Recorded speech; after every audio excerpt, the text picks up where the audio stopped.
Imagine this, you're ready to build your very first gaming PC. It took you ages to save up, you did your research and you decided to go with AMD and ASUS ROG components.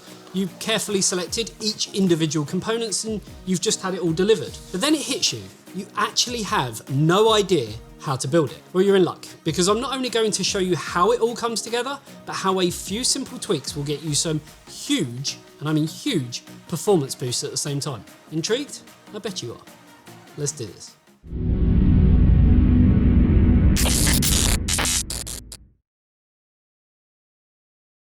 So ASUS ROG reached out to us by sponsoring this video with the sole aim of educating customers. So we're going to build up this PC, showing you the parts along the way and how it all goes together. We'll also be linking all of the parts that you won't want to miss out on down below.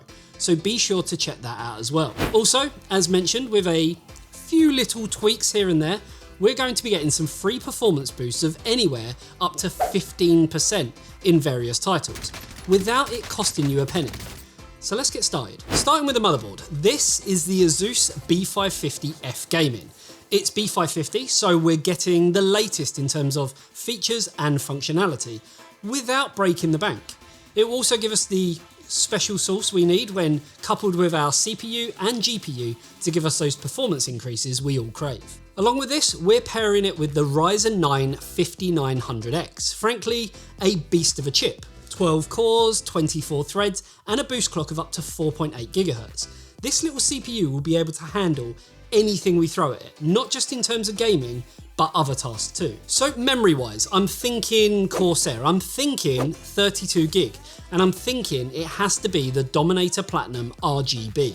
3600 megahertz in speed, which is that wonderful sweet spot for AMD, but it also looks premium and gives us some gorgeous flashing lights as well, which may or may not give us even more performance. So the last thing we need is an SSD, and we'd be foolish if we didn't go all out, yes? I'm talking about the Seagate FireCuda 530 PCIe Gen 4 NVMe drive. Blistering fast speeds, 2 TB capacity, your Call of Duty Warzone install is simply going to love it. So as my good friend Bon Jovi would say, we're halfway there. I've always liked to build as much of a PC outside of the case as possible because you have more space, you have more freedom, and it just makes life easier. You could at this point slap a cooler on it and give it a whirl, but I'm confident enough in my own ability that it's going to work. Fine.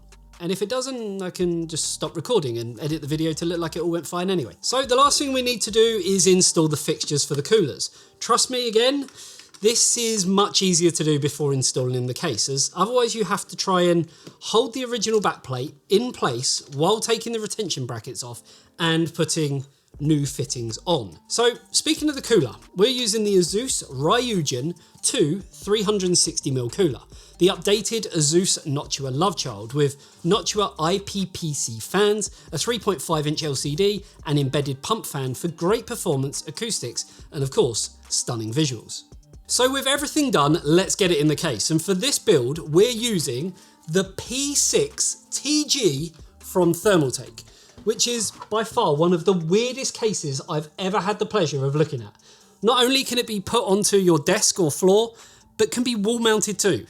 It also gives you the freedom to transform it using exterior panels or to have it open like a test bench, as well as having the ability to house some of the largest components on the market, which is perfect once you see some of the other parts we're going to be putting inside. So once our motherboard and other components that we've already installed are inside the case, we can focus on the rest of the Ryzen 2 360mm cooler that we're putting in. For style and aesthetics, we're going to put it in the front of the case because we need to keep some space free for our graphics card. I bet that's got you intrigued now, hasn't it? So with the radiator part of the AIO in place, we can look to fit the CPU block into place and fasten it down.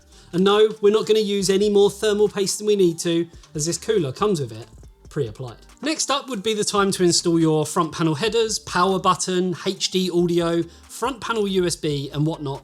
And while I could show you, we do actually have a dedicated video going through all of that in detail. So definitely check that out if you need help. So next up is the GPU, and I've kept a bit quiet on this because we're going pretty special. Sticking with AMD, we're using the Radeon RX 6800 XT. but with a difference, as this is the Asus Strix LC or liquid cooled model. Yes, it has an AIO built into its design, adding to this unique build even more, and in theory, giving us better thermals and quieter acoustics at the same time. So getting this installed takes a bit more work, but nothing more than just installing a GPU and a separate radiator. And with this case, because we have some flexibility with how we install our components, we could turn this around and vertically mount the GPU and then bundle it with a Thermaltake premium PCIe Gen 4 riser cable, which comes in a variety of lengths and as a flat cable or 90 degree.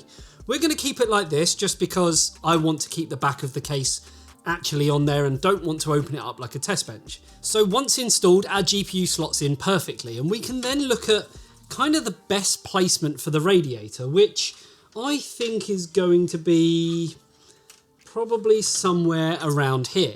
So let's screw that down and we're almost done. So things are looking pretty swish, but we have no power. And sticking with Asus, we're installing the Thor 1200 watt PSU. Not only does it give us a ton of headroom for upgrading at a later date, but also has an LCD screen that gives us real-time wattage readout, which you have to admit is kind of cool. On top of this, the cables that come with the Asus Thor are pretty damn nice looking too.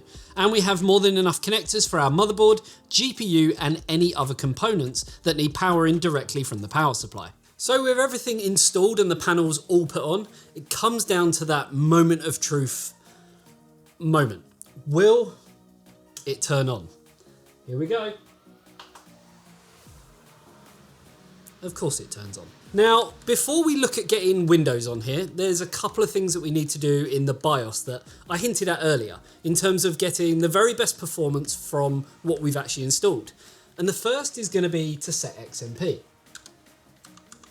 So we're going to go down to DOCP. Everything basically sets itself. If we were on Intel, it would be called XMP. On AMD, DOCP. So within the BIOS, it's really that simple. We're just going to go to AI Tweaker, set DOCP, choose the profile and set it. But we're not done there because the other thing we need to do is enable Smart Access Memory.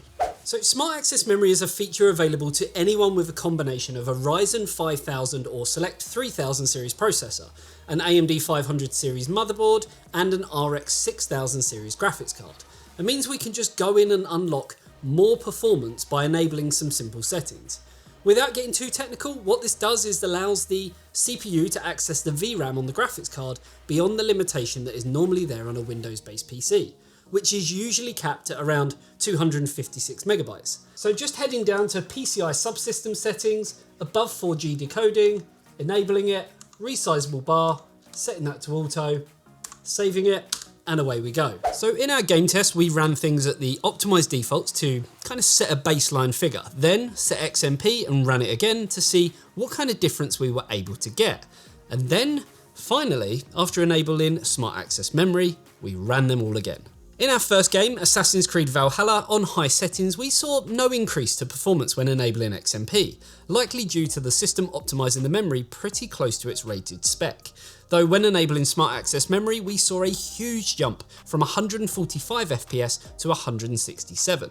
At 1440p, the difference again between defaults and XMP were within margin of error, but there was a big jump from 117 frames per second to 130 frames per second when enabling SAM.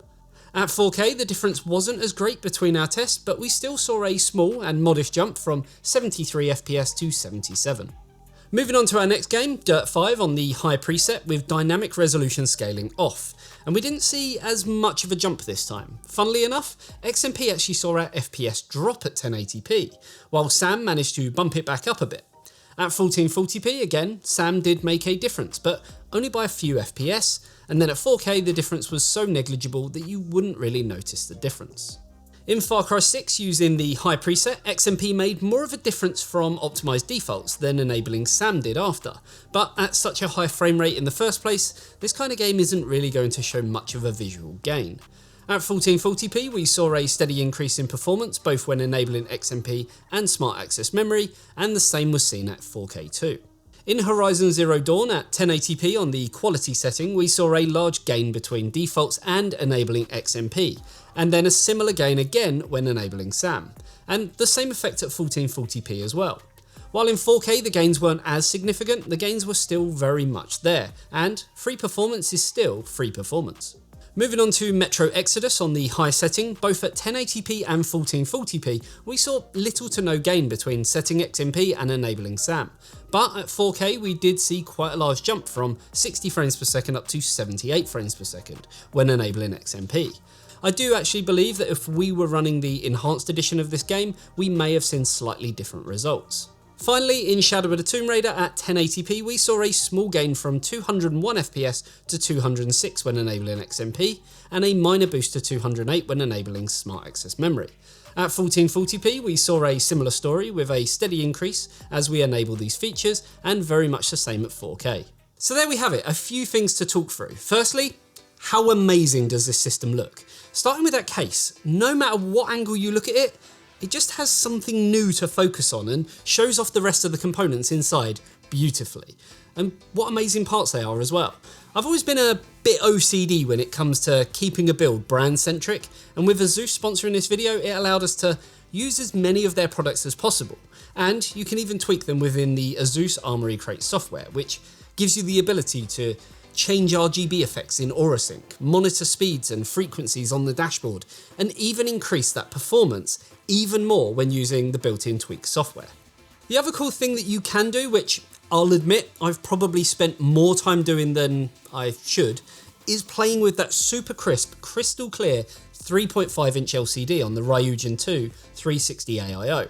Not only can you get it to display real-time system stats, but in typical eTeknix fashion, you can add that extra level of personalization that everyone, and I mean everyone, will be jealous of. Maybe. Looks aside, the performance was great, but when we started enabling these small features, it literally turned everything up to 11 and kind of gave us some really nice performance boosts in certain games and at certain resolutions. And with these features, it is kind of exactly that. It's game dependent, resolution dependent. Being one of the kind of newer features from AMD, we will start to see these gains become, I guess, more prevalent as developers work directly with them to harness the true potential of these performance kind of boosting add-ons like Smart Access Memory. Just goes to show that depending on the hardware you have, sometimes you don't even need to spend any extra cash while still getting some pretty sizable performance gains. I'd actually be interested to see, kind of, put it down in the comments, who actually has the ability to enable features like Smart Access Memory, but until now maybe you didn't realise it existed or therefore had it disabled. So definitely leave your comment down below. I kind of want to see how many of you were maybe unaware of these kind of amazing features. Yes, I'm sure lots of people have already done it, but sometimes going through the BIOS and just playing around, especially for a novice user, can be quite a daunting task. But hopefully from this video you've seen how it can be oh so simple. If you do get stuck though when enabling SAM or anything else, head on over to our Discord. The link is down below and we'll be more than happy to help you out. Also, if you love what we do, you can support us by signing up to Patreon, where you get a ton of benefits, and it really does help us out immensely. With that, I'll be sure to link all the products used today below, including a bundle that can actually save you a ton of cash too, so be sure to give that a look, and hopefully you enjoyed this video. If you did, a like and a sub to the channel would be greatly appreciated, and I'll see you in the next one. See you later guys, bye bye.